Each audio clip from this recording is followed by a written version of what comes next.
Hey everybody, welcome into the Alabama Recruiting Show. I'm Hannah Chalker alongside our Crimson Tide recruiting reporter, Chris Kirshner. Thanks for joining us at our new time, 7 p.m. instead of 5 p.m. on Monday. And just to celebrate the new time, Chris and I decided to match today with our crimson sweaters. You look nice. You look nice. You too. Yeah, thanks. So we're all crimsoned out today. We've got a really good show for you, including 3 commitments for the Tide. We're going to get to that soon. But first, let's talk about the crazy coaching carousel, the newest developments. We all know Pruitt to Tennessee. Now, he will continue to be the Alabama defensive coordinator throughout the rest of the season. But Jeremy Pruitt is gone for next season, and along with 5 other SEC coaching changes. How is this affecting recruiting, starting with that man right there we see on the screen? Yeah, I mean, it's definitely something that these recruits are taking notice of. And with the early signing period, this is the first year that the early signing period is in place. It obviously begins on December 20th and lasts until December 22nd. But I think we're seeing a lot of kids, decommit or wait their recruitment out. And I know a lot of Alabama targets are waiting to, see how this coaching carousel moves to the next stop. So it's definitely interesting to see just how this coaching carousel is going to continue moving forward now that the early signing period is in place, because now these schools just can't wait around to make their coaching hires. They need to get it done because December 20th is that first day where recruits can sign, and if a coach isn't in place by then, that school is definitely going to be affected on the recruiting trail, because no kid wants to commit to a school that doesn't have a head coach or a full staff in place. So it's going to be interesting to see how these next few weeks shape up as the coaching carousel continues, as coordinators and assistant coaches take other jobs elsewhere. And those assistant coaches are very important in recruiting, because those are the guys that these recruits are usually building a relationship with. And that early signing period, like you said, December 20th through 22nd, is going to be here before we know it. All right, who's tuning in? Linda Williams says, Roll Tide forever. We have Todd Kanesh watching from Vegas. He has RTR Vegas strong. Let's see who else is here. Jeff Macon says RTR. Oh, this is a good one. Lee Skinner says, Roll Tide. I'm ready to watch my Bama boys put a whooping on Clemson. One more before we get to the rest of the show. Donald Schultz says, we are okay when Kirby left, and we will be okay after this. Saban is the X factor. All right, guys. Well, thanks for tuning in. Let us know where you're watching and send in your questions for later in the show. But right now, we're going to get to the 3 commitments that Alabama landed. A lot's happened since we've been on the air since last Monday, and those 3 guys are people that we've been talking about basically every show. Nadab Joseph, Michael Parker, Savion Smith. How crucial was this for Alabama? A lot of these commenters were saying, what's wrong with Alabama? Why aren't they getting the commitments? Well, here you go. Yeah, definitely. I think that's a big part for these commitments. I've heard it all along for about several months now. Why is Alabama struggling in recruiting? That's really not the case. Again, we're talking about Alabama here. 7 straight #1 recruiting classes. Nick Saban's still the head coach. Nick Saban can still recruit. Alabama can get pretty much whatever player they want. So to get these guys definitely, stifles some of the fans complaining and worrying about recruiting. There's really nothing to be worried about at this time. Yes, there are certain positions, especially on the defensive line, where fans could worry, but as a whole, Alabama is up to number 9 in the country after these 3 commitments, like you mentioned, Nadab Joseph, Savion Smith, and Michael Parker. We'll start with Nadab Joseph. Joseph, he's been committed silently, at least since before the LSU game in early November. Joseph gave Nick Saban his word before that visit that he was going to attend Alabama. It was just a matter of when he wanted to announce his decision. Joseph actually was trying to do a commitment video with SEC Country, and it didn't work out. But we knew all along that Joseph was going to be a part of Alabama's class. It was just a matter of when. Joseph actually committed to Nick Saban during an in-home visit down in South Florida. I'm pretty sure that Saban told Joseph before I leave, I want you to make your commitment public, because Joseph was wanting to take visits elsewhere. He had visited Georgia. He wanted to visit LSU, which were his 2 other finalists. And Saban just didn't want to play the game anymore. So before he left South Florida, he got Nadab Joseph to go public with his decision. And then a day later, another cornerback commit, Savion Smith, former LSU Tiger. He transferred from LSU to Mississippi Gulf Coast this past summer. Very, very important commitment here, arguably the most important commitment to date, because when we take a look at the secondary next year, that secondary is going to be very, very thin. Alabama's losing both starting cornerbacks. Anthony Averett and Levi Wallace will be gone. Tony Brown, the nickel corner, he will also be gone. Hootie Jones, a safety. Savion Smith could play safety at Alabama. I know he's being recruited as a cornerback right now.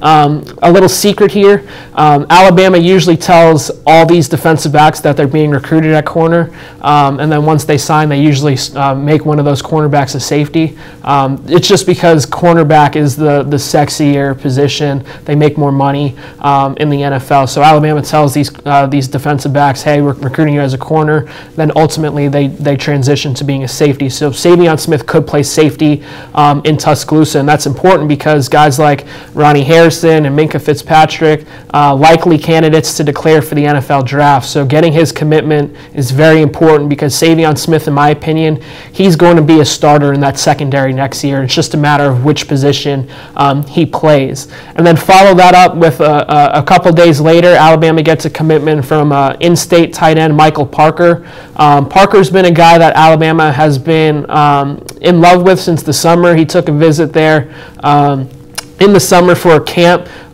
performed at a very, very high level. It was just a matter of Alabama figuring out, can we offer Michael Parker a scholarship, just because the numbers, as we've talked about for several weeks now, the numbers are very tight in this class. Nick Saban said Alabama can sign only 22 players.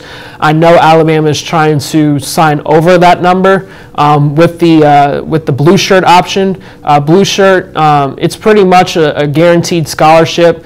The scholarship gets in place once you get to campus. If Michael Parker wants to enroll in school during the summer, he'll have to pay his own way, and then he'll get placed on scholarship at the start of the fall semester. So I talked to Michael Parker a few days ago. He's planning on going that route, enroll in summer, and then take his scholarship at the start of the fall semester. Now, if he does get a blue shirt, his scholarship will go to the 2019 class. So Alabama can only sign one less in the 2019 class if Parker gets that blue shirt, which won't happen until National Signing Day rolls around in February, when Alabama really knows who's going to be committing and who's going to be signing. So it's going to be an exciting couple weeks, because more good news is definitely on the way.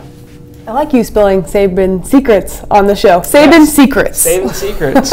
Well, you talked a lot about the cornerback position, and let's continue that talk. You know, even though Alabama got 3 commits, they're not done yet. They've got 2 top targets, including a running back and a cornerback, in town this week, and they could commit. Tell us about that. Yeah, we'll start with 4-star cornerback Josh Jobe. He's committed to Miami.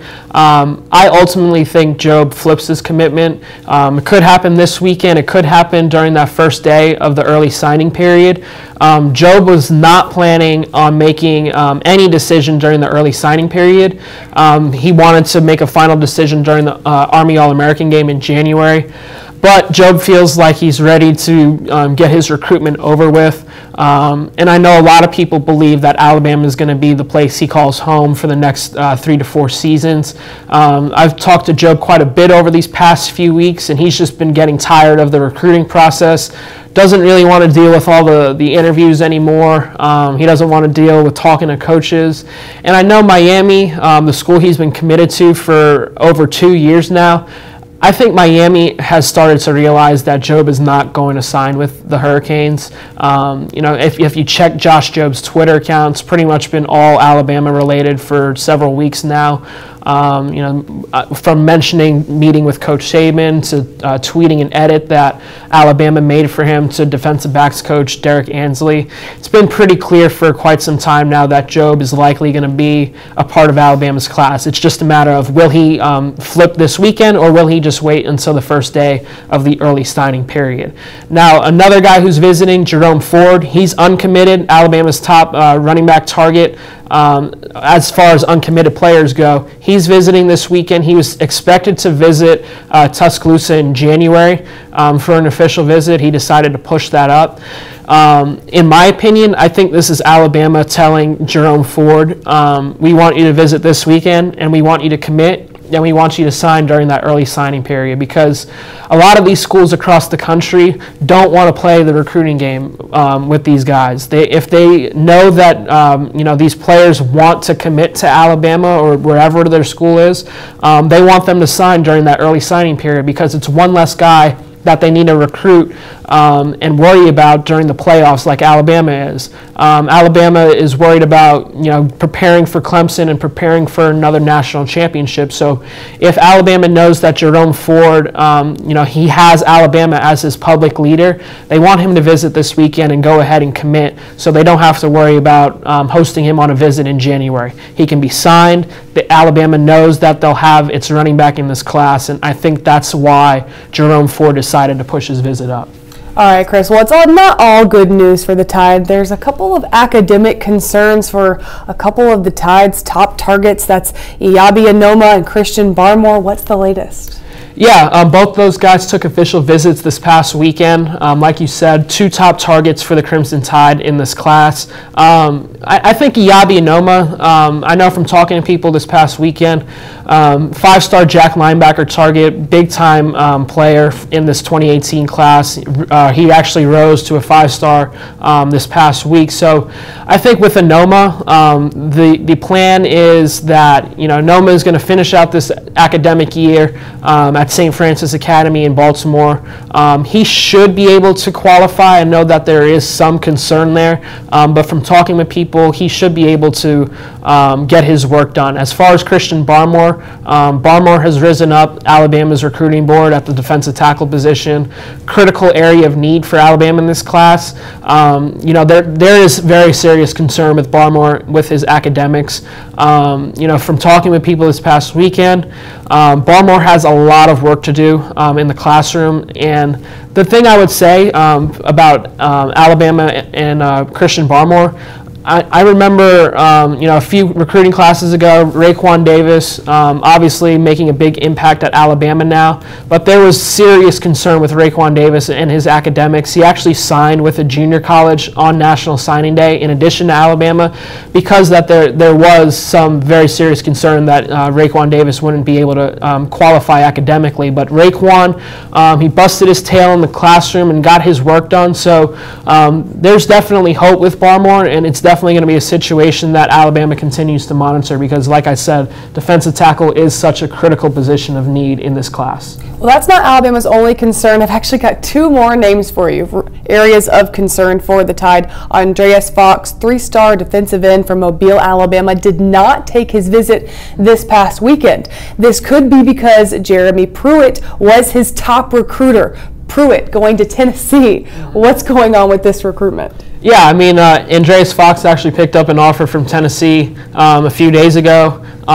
Jeremy Pruitt was very, very high on Andreas Fox.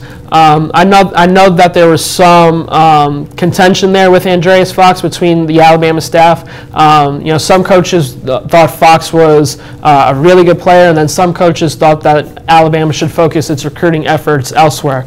Now that Pruitt is no longer on the staff, I guess technically he's still in Alabama coaching throughout the playoffs, but now that Pruitt is at Tennessee coaching them, Fox may have his committable offer off the table. And that's what happens when coaches decide to leave to go to other schools. Malik Langham, another in-state prospect from Huntsville, he added an offer from Alabama over a week ago. From talking with people, it seems like Langham moved up on the board over Fox, and Fox moved down. That's not to say Fox may not have a committable offer tomorrow or 2 days from now, just because in recruiting, things change by the second, by the minute, by the hour. So by the time this finishes, Andreas Fox could have a committable offer back on the table. But as of now, I don't expect Andreas Fox to be in this class. And that's important to know because, Andreas Fox had been a top target for Alabama when Jeremy Pruitt was there. Now that he's gone, it seems like other targets have risen on the board and Fox has fallen. And that's unfortunate for Fox because, he did grow up a big-time Alabama fan. He's dreamed about playing for Alabama. He's actually told me that his parents have told him on multiple occasions that Alabama is the school they want him to attend. So if he doesn't have a committable offer, he obviously can't attend. So it's going to be an interesting situation to follow in these next few weeks. All right, one more name before we get to your Facebook comments and questions. So go ahead and send your questions in now. Looking ahead to the 2019 class, King Makuta, a 4-star linebacker from LaGrange, Georgia.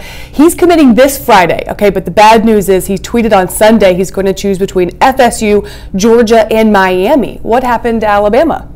Nothing. It's just a matter of, I think, in my opinion, a recruit wanting to have some fun with the recruiting game. For several months now, King Makuta has been pretty much all Alabama. He's been a strong lean to Alabama, and it was definitely a surprise to see Alabama not make that final 3, I guess, that he tweeted on Sunday. But from talking to people, it seems like King Makuta is likely going to choose Alabama on Friday. It's one of these moments that, a kid knows that a lot of people believe that he's going to choose a school, so he wants to eliminate that school from his, recruiting list and ultimately commit to that school when they make their decisions to, amp up the drama. It's just kids being kids. I still expect King Makuta to choose Alabama on Friday, barring some last-minute changes. And he's definitely a player that is going to be a leader for Alabama's class. One of the most exuberant personalities out there from my 2+ years covering recruiting. He's just a really, really fun kid to be around, and I think getting him on board this Friday is going to be big for Alabama because he's definitely going to be one of those kids who recruits others. So I know that there are a lot of people on Twitter asking me what happened with Makuta, and there's really nothing to be concerned about as of this time. All right, that's Chris Kirchner. I'm Hannah Chalker. Thanks so much for watching the Alabama Recruiting Show here live on SEC Country. And we're going to get to some of your comments here on the Facebook comment section. Jonathan Davis says roll tide, and he loves our sweaters. So, thank you. I know. We're looking pretty good today, guys. Not going to lie. It's like we almost planned it, right? Absolutely. All right, Derilo Arnold asks, how can they make ground up on the defensive line? Yeah, it's definitely something that is a bit shaky right now. There's definitely some concern on the defensive line. And there are 2 reasons for that, in my opinion. The defensive line group in this 2018 class is down from a talent standpoint. There really aren't that many elite guys this year. Alabama has been in the mix for several of these defensive line targets, and several of them have decided that they would rather stay closer to home and commit to schools where their parents and family members can get to easily. AKA 4-star defensive tackle Bobby Brown. He chose Texas A&M. He's from Texas. Alabama missed out. Alabama thought they were going to get Bobby Brown. He decided to go to Texas A&M. As we mentioned, Christian Barmore remains out there. Brenton Cox, a 5-star defensive end. He's likely going to choose between Alabama and Georgia in these next few weeks. I don't think Alabama right now is going to get his commitment. I think he's going to go to Georgia. Alabama also offered an Arkansas defensive lineman, Billy Farrell, the other day. He has a committable offer. He's risen up the board. I think there are going to be a lot of names emerge over these next couple of weeks for Alabama on the defensive line, just because that Alabama has definitely missed on some guys, and defensive line is such a critical area of need that Alabama is going to have to start getting into those plan B, C, D guys, just because guys have gone elsewhere. I know that polls don't always matter, and it's really too early to take a look at the rankings anyways, but Randy Allen wants to know, where do you think Alabama will end up in the recruiting polls? They have been a top 5 recruiting class, almost every year that Saban's been there, so. Yeah, I think Alabama is going to finish in the top 5 this year. Alabama is already ranked number 9, and that's only with 14 commitments. The schools ahead of them have a lot more commitments in the 20s, and Alabama is expected to sign a full class. 22 is the number that I'm working with right now. Like I said earlier, Alabama is trying to increase that number with the possibility of extending blue shirts, but I still think Alabama is going to finish in the top 5, potentially top 3 if some of these top guys choose the Crimson Tide. So again, there's really nothing to be concerned about. Alabama will have one of the nation's top recruiting classes. AJ Nobes Jr. wants to know about offensive line depth. Are we working on more talent? I know they graduated a couple of guys like Pierschbacher and guys like that. Yeah, Alabama has 2 commitments right now on the offensive line. Emil Ekiyor, nation's #1 center out of Indianapolis, and 4-star offensive tackle Tommy Brown. Alabama's really only recruiting 2 more offensive linemen at this time, 4-star tackles Panay Sewell and Nicholas Petit-Frere. I think one of those guys is going to choose Alabama. With Oregon hiring former offensive line coach Mario Cristobal, Sewell is very, very close to Cristobal. He's likely going to choose between Alabama and Oregon. With with Cristobal getting that job at Oregon, I feel like Sewell's going to choose Oregon. And Nicholas Petit-Frere has definitely, given the Alabama staff some hope there. He's one of the nation's top offensive tackles out of Tampa, Florida. I think right now, if I was choosing between the 2, I think Petit-Frere chooses Alabama. All right, just a few more questions here. William Custer wants to know thoughts on the decommitment of the Ohio State 5-star defensive end. Is he an Alabama lock or no? Brenton Cox, as we were just talking about, decommitted from Ohio State last week, choosing between Alabama and Georgia. I don't think he's an Alabama lock. He actually visited Georgia this past weekend. It was an unofficial visit. He's expected to take an official visit to Georgia this weekend, so it's 2 trips to Georgia. He decommitted from Ohio State coming off that official visit to Tuscaloosa. I don't really think that was an indication of him leaning toward Alabama in any way. It was just a matter of he knew that Ohio State wasn't going to be the school that he ultimately signed with, but in the end, I think Georgia is going to land Brenton Cox. All right, now last questions come from Dre Jordan and Conker Williams. They want to know who you think for Alabama defensive coordinator now that Pruitt's at Tennessee. Yeah, I think in my opinion, Tosh Lupoy is going to be the guy. He was already co-defensive coordinator with Jeremy Pruitt. Recruiting prowess, definitely one of the top assistants nationwide when it comes to recruiting. A guy that recruits connect with very easily, players coach. So in my opinion, I think Tosh Lupoy is going to be that replacement. It's going to be interesting to see who Alabama decides to hire in place of Pruitt on the staff, whether it be if Tosh Lupoy becomes the defensive coordinator, will Alabama hire an inside linebackers coach, because Lupoy coaches outside linebackers right now. So it's going to be interesting to see what Alabama does as far as that goes. And I got to give a shout out to Vincent Hawthorne who says, Roll Tide, U.S. Army, Redstone Arsenal. Thank you, Vincent, for your service. And just some final thoughts. Alabama is supposed to start practicing this week, getting ready for the big game. What are your final thoughts on recruiting this week as we lead up to the Sugar Bowl and the early signing period, December 20th through 22nd? Yeah, it's definitely an important week just because, like you said, that signing period is approaching fast. This will be the final weekend of official visits before the early signing period begins on the 20th. The dead period will begin on the 18th. So this is, this final weekend and the days leading up to the 18th are going to be Alabama's final pitches for those recruits who are deciding during that early signing period. I'm sure Nick Saban will be a very, very busy man this week with practice and getting in the homes of these recruits because, like I said earlier in the show, these schools across the country want their commitments and their targets to get their commitments in during this early signing period, so they don't have to worry about them in January. So this week right here is a very, very critical week in recruiting, and it's definitely going to play a big part in Alabama's future outlook for this 2018 class. What's your plan for Alabama recruiting coverage for the early signing period, and where can everybody go find that? Yeah, you guys can follow all of our work at secountry.com. recruiting.com. Make sure you guys choose Alabama as your team. There will be lots of coverage leading up to early signing period, which begins on December 20th. With Alabama only having 14 commitments right now, it's going to be a very, very busy couple weeks for Alabama on the recruiting trail. All right, and you can catch us right here on the Alabama Recruiting Show every Monday at our new time, 7 o'clock. What color are we wearing next week? I don't know yet. I don't know. We'll decide. All right, guys. We'll see you then. Thanks for watching.